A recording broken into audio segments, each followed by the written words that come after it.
नमस्कार दोस्तों, इमांक defence classes में आप सभी का स्वागत है। हमने जो भारत का भौतिक विभाजन है उसको देखा।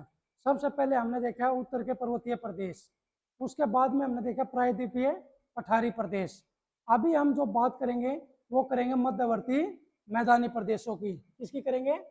मध्यवर्ती मैदानी प्रदेश। दोस्तों इसको हम एक एक करके देखेंगे। मैंने आपको बताया था जो भारत का जो भौतिक विभाजन है उसको 4 भागों में बांटते हैं। पहला उत्तर के पर्वतीय प्रदेश, दूसरा प्रायद्वीपीय पठारी प्रदेश, तीसरा मध्यवर्ती मैदानी प्रदेश, चौथा तटीय एवं द्वीप समूह वाले प्रदेश। एक एक करके हमने देखा। पर्वतीय प्रदेश देख लिया हमने और प्रायद्वीपीय पठारी प्रदेश देख लिए। ठीक है, हमने काफी बारीकी से उसको देखा है। अब हम पढ़ेंगे मध्यवर्ती मैदानी प्रदेश। दोस्तों जो मध्यवर्ती मैदानी प्रदेश है इसको दो तरह से विभाजन होता है। कितने तरह से? दो तरह से। एक तो होता है प्रादेशिक विभाजन। कौन सा होता है? प्रादेशिक विभाजन। और जो दूसरा होता है दोस्तों, दूसरा किस उसमें करते हैं? उत्तर का जो विशाल मैदान है इसको ऊंचावच की दृष्टि से करते हैं। किससे? ऊंचावच की दृष्टि से मैदानों का वर्गीकरण। दोस्तों हम दोनों देखेंगे। जो प्रादेशिक विभाजन है इसमें सबसे पहले पढ़ेंगे दोस्तों, क्या पढ़ेंगे? इसमें देखेंगे सबसे पहले बात होगी हरियाणा, पंजाब के मैदान। हरियाणा पंजाब के मैदान। दूसरा देखेंगे राजस्थान के मैदान। ठीक है दोस्तों। और तीसरा देखेंगे हम गंगा के मैदान। ठीक है। और जो गंगा के मैदान है इसको हम बांटते हैं 3 भागों में। एक है ऊपरी गंगा का मैदान, दूसरा है मध्य गंगा का मैदान, और दोस्तों तीसरा है निम्न गंगा का मैदान। दोस्तों हमने 3 पार्ट इसके देखे हैं गंगा के मैदान के। इसके बाद में हम पढ़ेंगे ब्रह्मपुत्र नदी के मैदान। ये हम एक एक करके देखेंगे। अब बात कर रहे हैं ऊंचावच की दृष्टि से। ऊंचावच की दृष्टि से दोस्तों आपको पता है इसमें क्या क्या है। इसमें जैसे भावर प्रदेश हो गया, दूसरा तराई प्रदेश हो गया, तीसरा काप प्रदेश। कौन सा? काप प्रदेश। इसको काप को बोलते हैं एलुविलियल रीजन। और दोस्तों जो काप प्रदेश है इसको हम 2 भागों में बांटते हैं। कौन कौन सा? एक है खादर, दूसरा है बांगर। हम इसको एक एक करके देखेंगे। और जो खादर प्रदेश है दोस्तों इसको भी हम बांटते हैं इसमें रे, आपने सुना होगा रे कलर, रे वुड, ठीक है, रे हो गया, वुड हो गया, शंकु या अंत शंकु, शंकु एवं अंत शंकु। ठीक है। और इसके बाद में आपको पता ही है कौन सा? डेल्टा। डेल्टा। इन सब के बारे में हमने देखना है और ये मैदानी प्रदेशों के अंदर हम पढ़ेंगे। दोस्तों आपके माइंड में ये बिल्कुल सेट होना चाहिए। आगे जो मध्यवर्ती मैदानी प्रदेश है इसका विस्तार सबसे पहले तो आपको पता होगा। जो मेन नदियां हैं सिंधु, गंगा, ब्रह्मपुत्र, इन नदियों के मैदानों के नाम से भी जाना जाता है। सिंधु नदी का जो मैदान है वो अधिकतर पाकिस्तान में है, ये आपको पता ही होगा। भारत में क्या है? गंगा का मैदान। ठीक है, गंगा का मैदान को हम एक एक करके पढ़ेंगे। और तीसरा ब्रह्मपुत्र नदी का मैदान।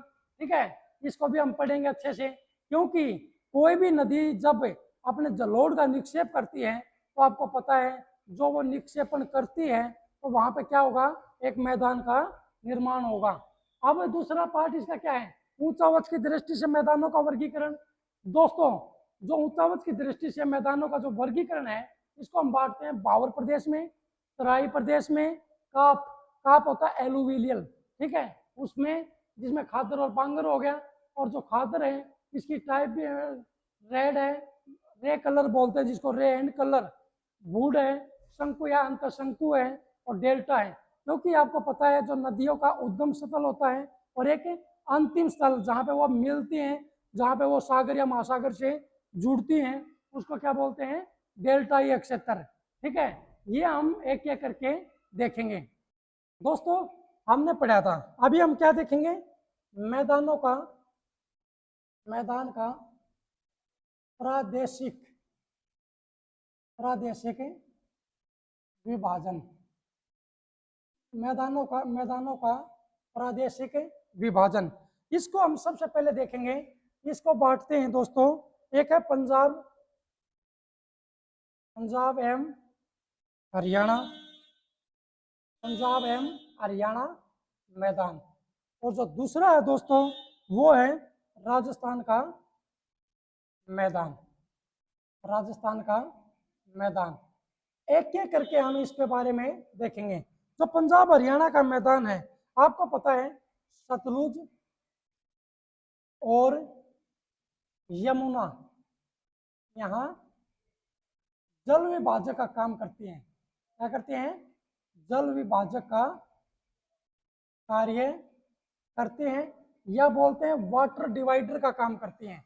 ये हम अच्छे से इसको देखेंगे। ठीक है, जल विभाजक। इसके बाद में दोस्तों आपको पता है इसमें कौन सा एरिया आता है, पंजाब, हरियाणा और दिल्ली का क्षेत्र में विस्तार है। ये आप अच्छे से ध्यान रखिएगा। इसके बाद में आपको पता है इसी मैदान में प्राचीन नदी सरस्वती आपने सुना होगा दोस्तों, और दरसदती। तो दरसदती नदी है दोस्तों, आज के दिन इसको बोलते हैं चोटांग। क्या बोलते हैं, चोटांग।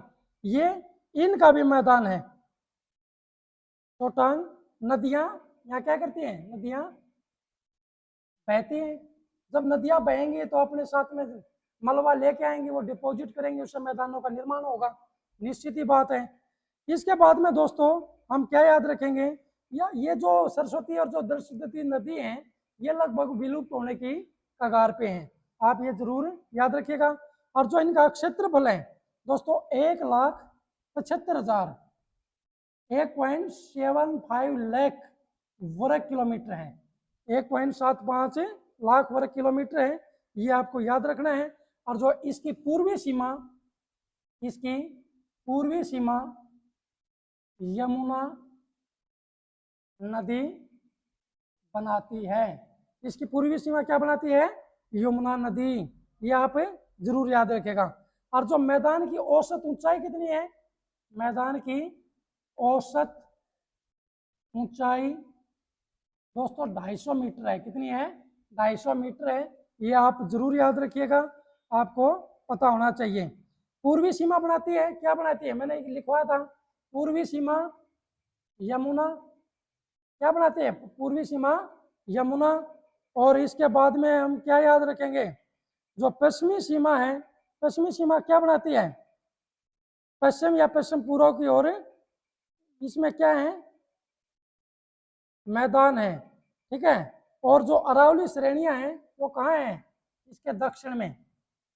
अरावली श्रेणी इसके दक्षिण में खत्म होती हैं। उत्तर में दोस्तों आपको पता ही होगा क्या है, उत्तर में इसके शिवालिक है,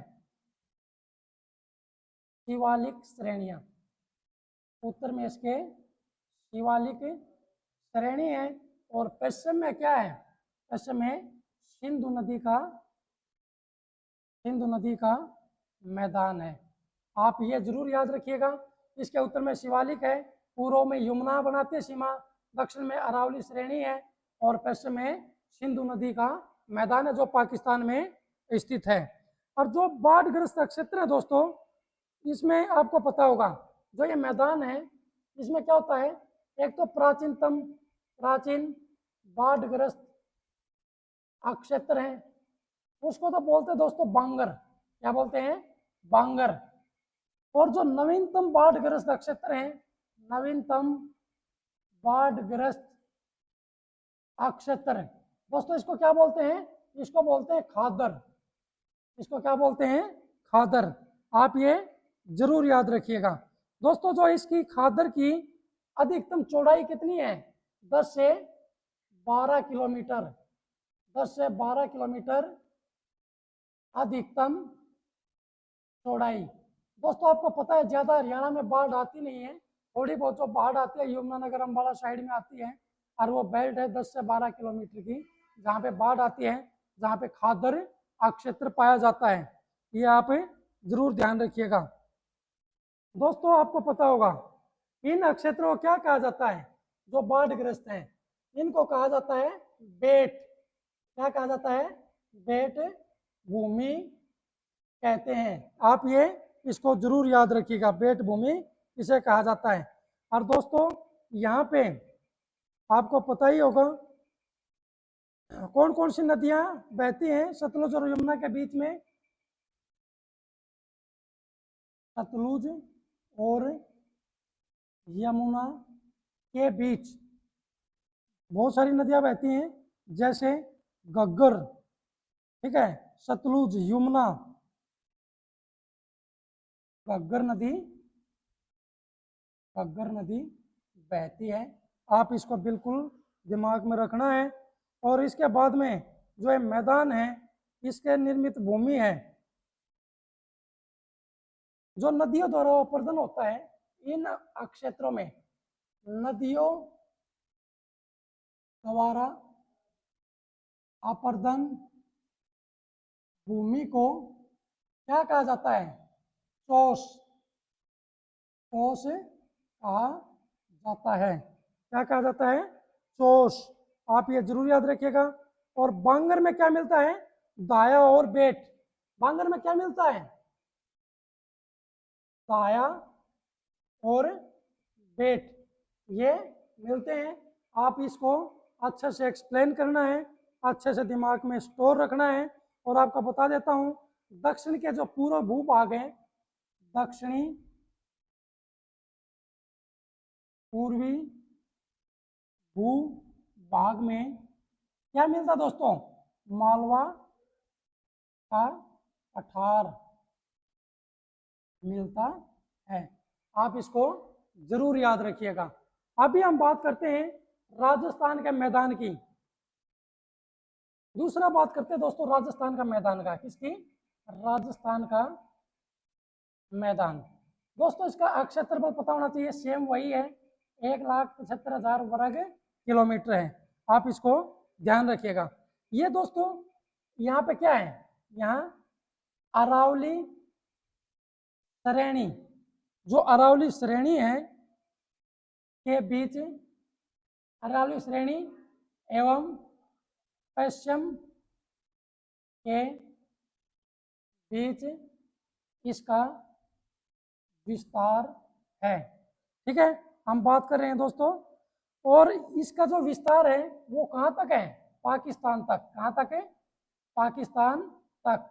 दोस्तों ये जरूर याद रखिएगा आप। इसमें आपको पता है मरुस्थली या बांगर क्षेत्र शामिल है। क्या है? मरुस्थली या बांगर क्षेत्र इसमें शामिल है। आप ये जरूर ध्यान रखिएगा। इसके बाद में हम बात करते हैं दोस्तों जो बांगर का उपजाऊ भूमि है। क्या? बांगर की उपजाऊ भूमि को रोही कहते हैं। क्या कहते हैं? रोही कहते हैं। आप ये याद रखिएगा, सीधा उठा के पूछ लेंगे रोही किसे कहते हैं। आपको पता है जो बांगर या जो बाढ़ग्रस्त जो पुराने क्षेत्र हैं उसमें जहां उपजाऊ भूमि मिलती है उसको रोही बोलते हैं। आप दोस्तों ये जरूर याद रखिएगा। इसके बाद में नीस, टेस्ट और कौन सी चट्टान है? ग्रेनाइट। ग्रेनाइट ये जो चट्टानें मिलती हैं दोस्तों, इससे क्या प्रमाणित होता है? इससे प्रमाणित ये होता है कि ये प्रायद्वीपीय पठार का अंग रहा है। क्या? प्रायद्वीपीय पठार का अंग रहा है। ये आप इसको जरूर याद रखिएगा दोस्तों। और यहाँ बालू के टीले मिलते हैं, ठीक है, परवा जिसको पवनावर्ती टीले भी बोलते हैं, क्या बोलते हैं, पवनानुवर्ती टीले भी मिलते हैं, पवनानुवर्ती टीले मिलते हैं। और यहाँ पे पता है दोस्तों आपको दक्षिणी पूर्वी भाग में क्या है, दक्षिणी पूर्वी भाग में तेज हवा चलती है, जहां बरखान क्या मिलते हैं, बरखान अनुप्रस्थ टीले पाए जाते हैं। क्या पाए जाते हैं, अनुप्रस्थ टीले पाए जाते हैं, बरखान नाम के अनुप्रस्थ टीले पाए जाते हैं। ये आप जरूर याद रखिएगा। अरावली का पूर्व में बांगर की स्टेपी भूमि मिलती है। और यहाँ की जो प्रमुख नदी कौन सी है, इन मैदानों की प्रमुख नदी है दोस्तों लूनी। कौन सी है, लूनी नदी यहाँ की प्रमुख नदी है। ये आप जरूर याद रखिएगा। और दोस्तों आपको पता होगा यहाँ पर अनेक खारी झीलें पाई जाती है। क्या पाई जाती हैं, अनेक खारी झील, अनेक खारी झील मिलती हैं। दो चार एग्जाम्पल दे देता हूँ, वैसे हम झील जब पढ़ेंगे उसके बारे में अच्छे से एक्सप्लेन करेंगे। एक दो एग्जाम्पल के तौर पे बता देता हूँ, जैसे डिडवाना, सांबर, ठीक है, डिडवाना हो गई, सांबर हो गई, और आपकी कुचामन देगना, कुचामन देगना, जो ये दोस्तों झीलें हैं वो इन्हीं मैदानों में पाई जाती हैं। देखो ये हमने पढ़ा पंजाब हरियाणा का मैदान, और इधर पढ़ा राजस्थान का मैदान। ये आपको अच्छे से याद रखना है। हमने जो स्टार्ट किया है मैदानों का जो प्रादेशिक विभाजन है दोस्तों वो किया है, ठीक है दोस्तों। हमने क्या देखा, हमने देखा हरियाणा पंजाब के मैदान, दूसरा देखा राजस्थान के मैदान। अब बात करते हैं गंगा के मैदान की। किसकी बात करेंगे, गंगा का मैदान। दोस्तों जो गंगा के मैदान है इसको हम बांटते हैं तीन भागों में। कितने भागों में बांटते हैं, तीन भागों में। कौन कौन सा, ऊपरी गंगा का मैदान, दूसरा है मध्य गंगा का मैदान, और दोस्तों तीसरा है निम्न गंगा का मैदान। दोस्तों आप ये जरूर याद रखिएगा, ये इसके तीन क्या हैं, ये इसके पार्ट हैं, ठीक है। अभी हम बात करेंगे एक एक करके बात करेंगे। क्या, जो गंगा का मैदान है, सबसे पहले इसके अवशेष के बारे में पता होना चाहिए। ये अगर अगर गर्त, इसको बोलते हैं इंग्लिश में फोर डीप का क्या है, का उदाहरण है, उदाहरण है, ठीक है। इसमें दोस्तों क्या है, गंगा और सहायक नदियां क्या करती हैं, गंगा एवं सहायक नदी अपना जलोढ़ लाकर यहाँ जमा करती हैं। इन्हीं से मैदानों का निर्माण हुआ है। दोस्तों आप ये जरूर याद रखिएगा। इसके बाद में जो इसका ढाल है, इसका ढाल ये बहुत इंपॉर्टेंट है। इसका ढाल दोस्तों पश्चिम पूर्व से दक्षिण पूर्व की ओर है, दक्षिण पूर्व की ओर है, दक्षिण पूर्व की ओर है। ये आप जरूर ध्यान रखिएगा। दोस्तों आपको पता है जो गंगा नदी है, गंगा नदी के जो दाएं तट पर, इसे दाएं तट और बाएं तट पर नदियां मिलती हैं। और इसकी अगर बात करेंगे, दाएं तट की बात करेंगे, यमुना और सोन, यमुना और सोन नदी इसमें आकर मिलती हैं। अगर हम बाएं तट की बात करेंगे, बाएं तट में बहुत सारी हैं, जैसे घाघरा, गंडक, कोसी, यहाँ लिख देता हूँ ईटीसी, बहुत सारी नदियां भाई, कोई ये 2-3 नहीं है, बहुत सारी नदियां आके इसमें मिलती हैं, ये आप जरूर ध्यान रखिएगा। इसके बाद में हम बात करते हैं दोस्तों, जो क्या करते हैं, यानी कि हर साल 1000 करोड़ टन निक्षेप का जमाव नदियों द्वारा होता है। किस द्वारा होता है? नदियों द्वारा होता है। आप इसको ध्यान रखिएगा बिल्कुल अच्छे से। इसके बाद में जब बाढ़ वगैरह आती है, इस भू आकृतिक दृष्टि से आपको पता ही होगा, इसको 2 भागों में बांटते हैं। भू आकृतिक दृष्टि से 2 भागों में बांटते हैं। कौन कौन सा? एक है खादर, दूसरा है बांगर। वो हमने पहले देख चुके हैं, ये जरूर याद रखिएगा दोस्तों। जब नदी, कब? जब नदी पुराने प्रवाह मार्ग में जल भरा रहता है, उसे बील कहते हैं। क्या कहते हैं? बील कहते हैं। आप ये जरूर याद रखिएगा, ठीक है। अब हम बात करते हैं एक एक करके जो गंगा के मैदान है उसके बारे में। और दूसरा सबसे पहले ये भी पता होना चाहिए आपको, इसका विस्तार है जो गंगा के मैदानों का, इसका विस्तार उत्तर प्रदेश, बिहार और बंगाल में, यहाँ पे बंगाल में इसका विस्तार है, ये आपको जरूर ध्यान रखना है, ठीक है दोस्तों। और इसका कुल क्षेत्रफल कितना है? इसका कुल क्षेत्रफल 3,57,000 वर्ग किलोमीटर है, ये आपको ध्यान रखना है दोस्तों। अभी हम बात करते हैं उत्तरी गंगा के मैदान के बारे में। एक एक करके हम तीनों को देखेंगे। पहला ऊपरी गंगा मैदान, फिर मध्य गंगा मैदान, फिर निम्न गंगा का मैदान। जो ऊपरी गंगा का मैदान है, सबसे पहले तो आपको यह पता होना चाहिए इसका विस्तार किधर से किधर है। आपको बता देता हूं, जो पश्चिमी विस्तार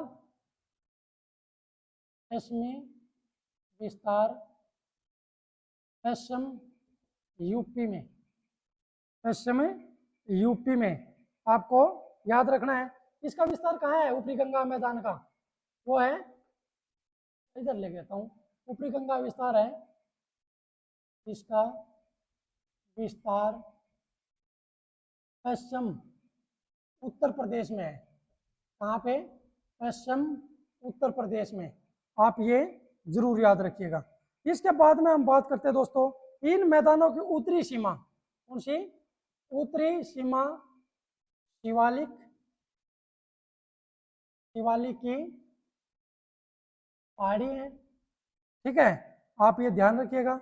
और जो दक्षिणी सीमा है वो क्या है? प्रायद्वीपीय पठारी प्रदेश है, आप ये भी याद रखिएगा, ठीक है। और आपको पता होगा पश्चिम में यमुना, क्या है? पश्चिम में यमुना क्या बनाती है? प्राकृतिक सीमा बनाती है दोस्तों, आप ये याद रखिएगा। और जो पूर्व में क्या है? पूर्व में दोस्तों 100 मीटर की समोच्च रेखा, क्या है? 100 मीटर की समोच्च रेखा, ये जो समोच्च रेखा इसकी पूर्वी सीमा बनाती है। क्या बनाती है? पूर्वी सीमा बनाती है। ये हमने क्या करके देखा। इसके बाद में हम क्या देखेंगे? इसकी औसत ऊंचाई 100 से लेके 300 मीटर तक है। कितनी है? 100 से लेके 300 मीटर तक पाई जाती है। और जो उत्तरी भाग में उत्तरी भाग में दाल दक्षिण, ठीक है, ये याद रखना है। और दक्षिण व पूर्व की ओर, दक्षिण व पूर्व की ओर तीव्र ढाल है। ये आप दोस्तों जरूर याद रखनी है। और यहाँ पे यमुना, आपको पता ही होगा, गंगा, राम गंगा, ये याद रखिएगा। शारदा, गोमती, घाघरा, शारदा, गोमती और घाघरा नदी प्रवाहित होती है। दोस्तों ये आप जरूर याद रखिएगा, यानी कि इस मैदान की प्रमुख नदी है। इसके बाद में बात करते हैं मध्य गंगा के मैदान की। जो मध्य गंगा मैदान है, इसका विस्तार कहाँ है? उत्तरी बिहार एवं पूर्वी उत्तर प्रदेश में, पूर्वी उत्तर प्रदेश में इसका विस्तार है। आप इसको जरूर याद रखिएगा। इसके बाद में हम बात करते हैं इसकी, इसके जो पश्चिमी सीमा है, क्या पश्चिमी सीमा की बात करें, 100 मीटर समोच्च रेखा क्या बनाती है? पश्चिमी सीमा बनाती है दोस्तों इसकी। और ये किसके सहारे हैं? इलाहाबाद फैजाबाद रेल मार्ग, इलाहाबाद फैजाबाद रेल मार्ग का अनुसरण करती है। ये दोस्तों बहुत ही इंपॉर्टेंट आपसे पूछा जा सकता है। इलाहाबाद फैजाबाद जो रेल मार्ग का अनुसरण गंगा का कौन सा मैदान करता है? तो मध्य गंगा का मैदान करता है। आप ये जरूर याद रखिएगा। इसके बाद में हम क्या याद रखेंगे? कुछ विद्वानों ने जो 100 सेंटीमीटर की जो वर्षा रेखा है वो इसको माने हैं पूर्वी सीमा, उत्तरी पूर्वी भाग में 75 मीटर समोच्च रेखा अलग करती है। ये क्या दी? 100 मीटर, ये 75 मीटर समोच्च रेखा इसको अलग करती है। दक्षिण पूर्व में, यानी दक्षिण पूर्व की बात है, ये दक्षिण पूर्व में 30 मीटर की समोच्च रेखा अलग करती है। आप ये भी ध्यान रखिएगा। यह मैदान नदी प्रवाह मार्ग में, ये जो नदियां हैं, नदियां मार्ग परिवर्तन करती हैं, मार्ग परिवर्तन करती हैं, उससे बुरी तरह ग्रसित हैं। आपको पता होगा पूरी तरह से क्या है? ग्रसित है। कोसी नदी इसके लिए बदनाम है। क्या? कोसी नदी इसके लिए क्या है? बदनाम। दोस्तों आपको पता है जो कोसी नदी है और जो अपनी दामोदर नदी है, दामोदर नदी, दामोदर नदी को बंगाल का शोक कहा जाता है। क्या कहा जाता है? बंगाल का शोक। ये अक्सर कई बार पूछा जाता है। कोसी नदी को बिहार का शोक, बिहार का शोक कहा जाता है। आप इसको अच्छे से ध्यान रखिएगा। इसके बाद में यहाँ पे जो मैदान है, यहाँ पे क्या है? खादर भूमि का दिखता है। क्या है? खादर भूमि की अधिकता है। इसकी खादर भूमि की अधिकता है, ये आप ध्यान रखो। इसके बाद में ये मैदान अत्यंत उपजाऊ है। क्या है? अत्यंत उपजाऊ मैदान है, अत्यंत उपजाऊ मैदान है। और दोस्तों आपको पता होगा जो मैदान जितने उपजाऊ हैं, और यहाँ पे जो स्थान स्थान पर क्या मिलता है? गोखुर जिले मिलती है। क्या क्या मिलती है? गोखुर जिले या धनुषाकार झील यहाँ पे मिलती हैं। आप ये जरूर याद रखिएगा। ठीक है दोस्तों। दोस्तों जो निम्न गंगा का मैदान है, इसके बारे में अभी बात करते हैं। सबसे पहले तो हमारे को क्या पता होना चाहिए? इसका विस्तार किधर है? ये जो पुरुलिया जिला है, क्या? पुरुलिया जिला, पुरुलिया जिला छोड़कर, यानी कि यदि हम पुरुलिया जिले को छोड़ दें, ठीक है, तो बंगाल, ठीक है, बंगाल, पूर्वी बिहार में इसका विस्तार है। यह आप ध्यान रखिएगा। आपको पता होगा ये हिमालय के तलहटी से लेकर हिमालय की तलहटी से लेकर सुंदरवन डेल्टा तक विस्तार है। आपको पता ही है दोस्तों। इसके बाद में आपको यह भी पता होगा तीस्ता, जलढाका, टोरसा नदियाँ, तीस्ता, टोरसा, टोरसा, ढाका, जल ढाका नदियाँ द्वारा सींचा जाता है। क्या कह रहा है? सींचा जाता है, यानी कि सिंचाई करता है। इसके बाद में हम बात करेंगे जो राजमहल की पहाड़ी है। राजमहल की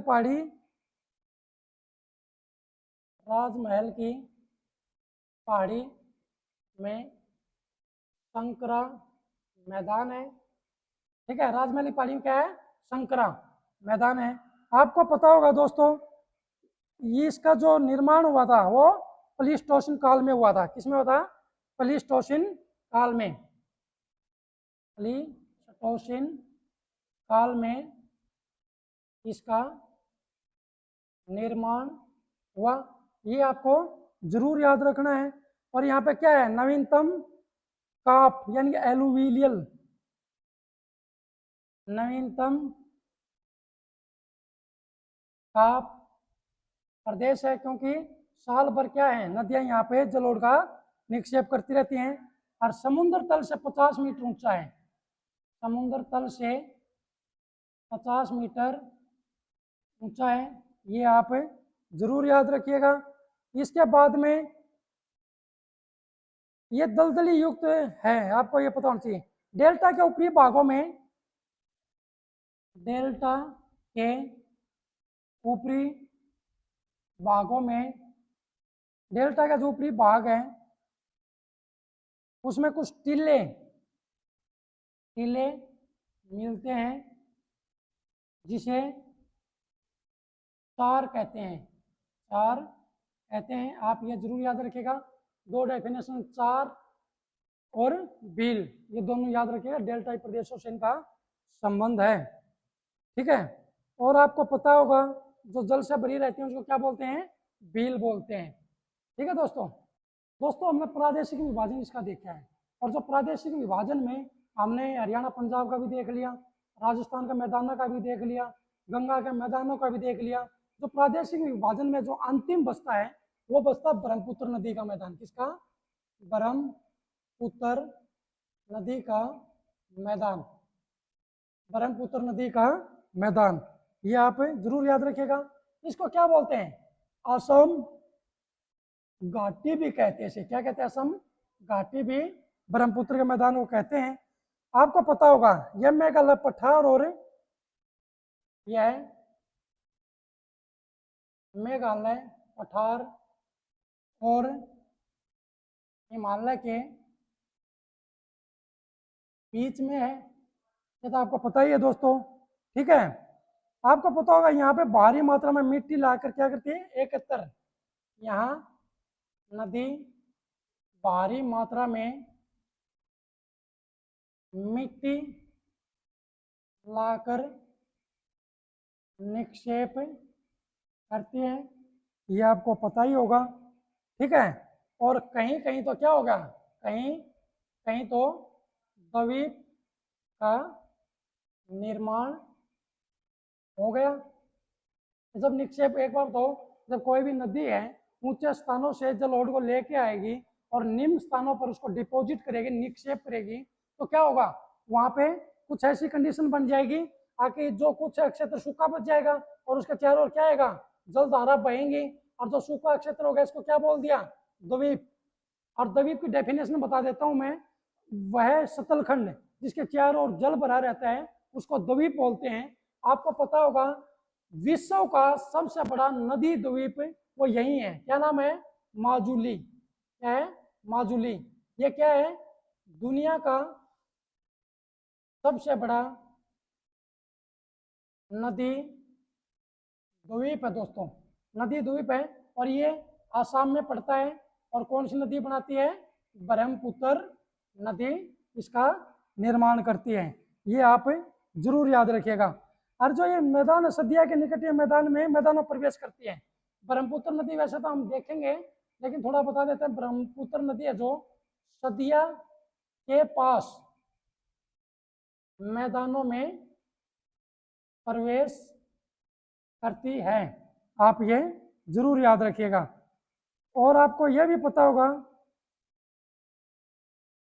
720 किलोमीटर बहने पर धुबरी के निकट दक्षिण की ओर मुड़कर बांग्लादेश में प्रवेश करती है। ये तो जब हम drainage system of river drainage system of India पढ़ेंगे तब इसको बताएंगे, वो अभी इतना जरूरी नहीं है। आप बस ये रखिएगा, घाटी का जो ढाल है वो पूर्वी भाग में है। घाटी का ढाल पूर्व की तरफ है। दोस्तों ये याद रखिएगा। ये आपका ब्रह्मपुत्र नदी का मैदान है। दोस्तों मैं जो मैदानों का जो वर्गीकरण देखा प्रादेशिक आधार पर वो हम देख चुके हैं। अभी हम क्या देखेंगे? अभी हम देखेंगे कि भारत के उत्तर भारत के उच्चावच के आधार पर, उच्चावच के आधार पर वर्गीकरण, उच्चावच गलत लिख दिया, उच्चावच के आधार पर वर्गीकरण। इसमें दोस्तों हम सबसे पहले देखेंगे जो नदियां हैं, जैसे भावर प्रदेश है। भावर प्रदेश में नदियां भूमिगत हो जाती हैं। क्या हो जाती हैं? भूमिगत हो जाती हैं। और इनका जल मोटे कंकड़ पत्थर में समा जाता है। ठीक है, इस तरह की बहुत सारी नदियां हैं, आपको पता ही होगा। ठीक है, सिंधु नदी से लेकर तीस्ता नदी तक इसका विस्तार सिंधु नदी से तीस्ता नदी तक इसका क्या है? विस्तार है। ये हमारे को याद रखना है। इसके बाद में दोस्तों आपको पता है ये अदृश्य रहती है और ये कृषि के लिए उपयोगी भी नहीं है। केवल बड़ी नदियों का जल ही धरातल पर प्रवाहित हुआ दिखता है। ये आपको ध्यान रखना। उसके बाद दूसरी बात करें तराई प्रदेश की। जो तराई प्रदेश है दोस्तों, भाबर के तल घाटी में नदियों का जल भूमि पर या सतह पर पुनः दिखाई पड़ता है। आप ये चीज याद रखिएगा। क्या करता है? पुनः सतह पर दिखाई पड़ता है। और इसकी जो चौड़ाई है वो 10 से 20 किलोमीटर के बीच में है। ये आप ध्यान रखिएगा। इसके बाद में निम्न समतल मैदान भी हैं। क्या ये? निम्न समतल मैदान, निम्न समतल मैदान भी हैं। ठीक है, ये याद रखिएगा। इसके बाद में है कांप प्रदेश। कांप प्रदेश दोस्तों इसको एलुवियल रीजन भी बोलते हैं। और जो कांप प्रदेश है दोस्तों इसको दो भागों में बांटते हैं। दो भाग कौन से? एक है बांगर और दूसरा है खादर। जो बांगर है वो क्या है? प्राचीनतम बाढ़ग्रस्त क्षेत्र को बांगर बोलते हैं, बांगर कहते हैं। इसका विस्तार राजस्थान, हरियाणा, पंजाब क्षेत्र में देखने को मिलता है। खादर नवीनतम बाढ़ग्रस्त क्षेत्र, नवीनतम बाढ़ग्रस्त क्षेत्र को खादर कहा जाता है। ठीक है, आपको पता होगा इनका विस्तार कहाँ है, यूपी, उत्तर प्रदेश, बिहार और बंगाल में इनका विस्तार देखने को मिलता है। ये आपको पता है कृषि के लिए काफ़ी उपयोगी हैं। ठीक है, आप ये दशा के आधार पर इसको देख सकते हो। ठीक है दोस्तों। इसको कछारी प्रदेश भी बोलते हैं। किसको बोलते हैं खादर को? कछारी प्रदेश, इसी को कहा जाता है कछारी प्रदेश भी। और ये प्लेटिस्टोसिन काल में नवीन जलोढ़ से बना है।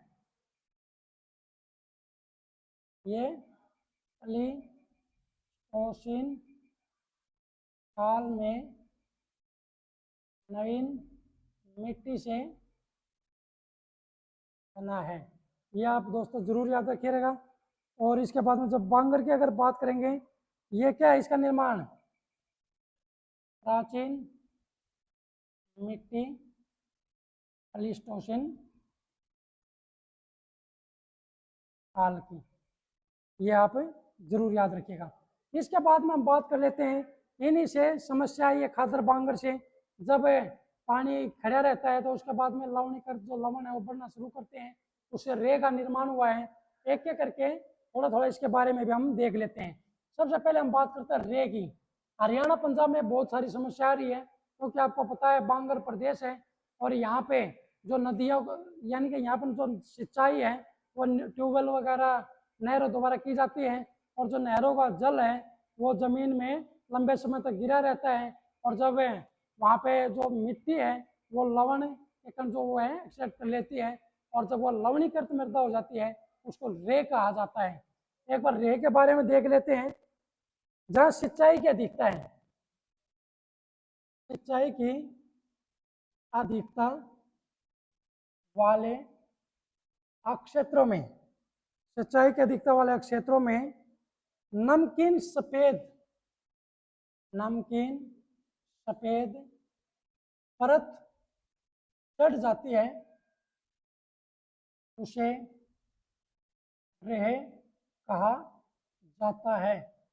दोस्तों, हरियाणा पंजाब में यह मुख्य समस्या है।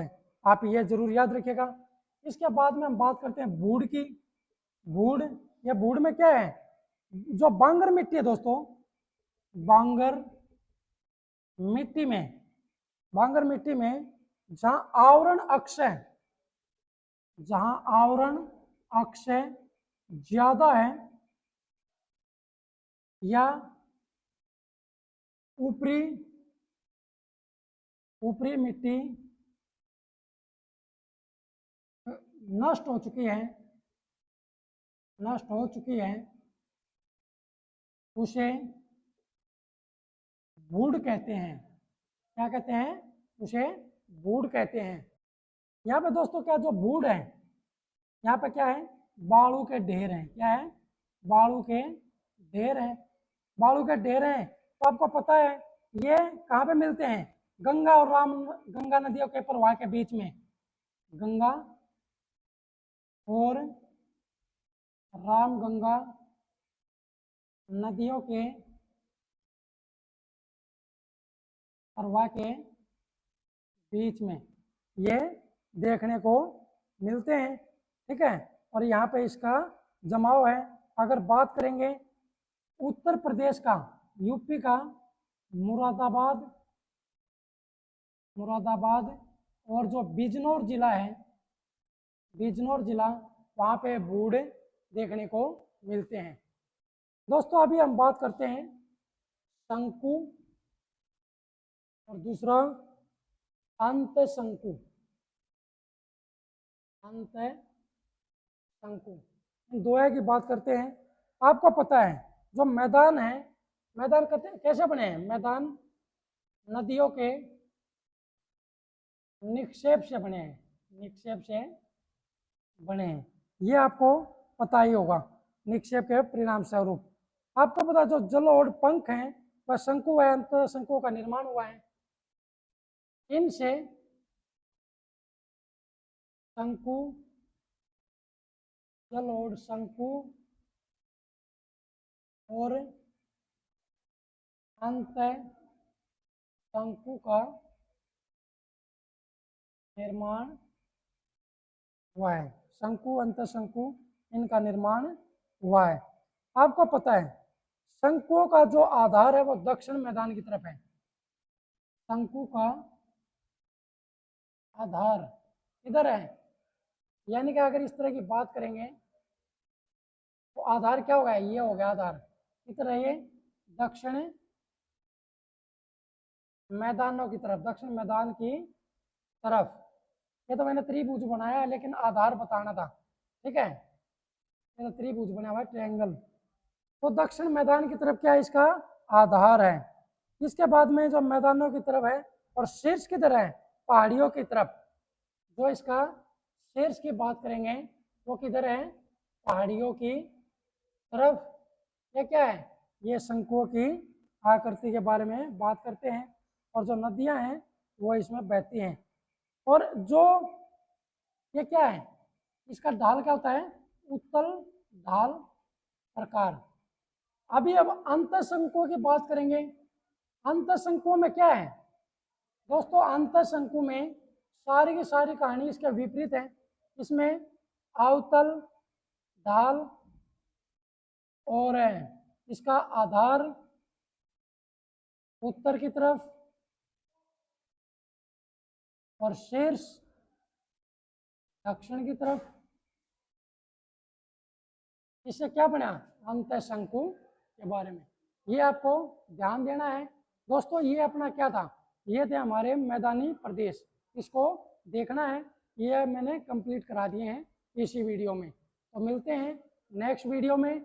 हम पढ़ेंगे कोस्टल रीजन के बारे में या प्रायद्वीपीय कोस्टल रीजन एवं द्वीप समूह के बारे में हम बात करेंगे।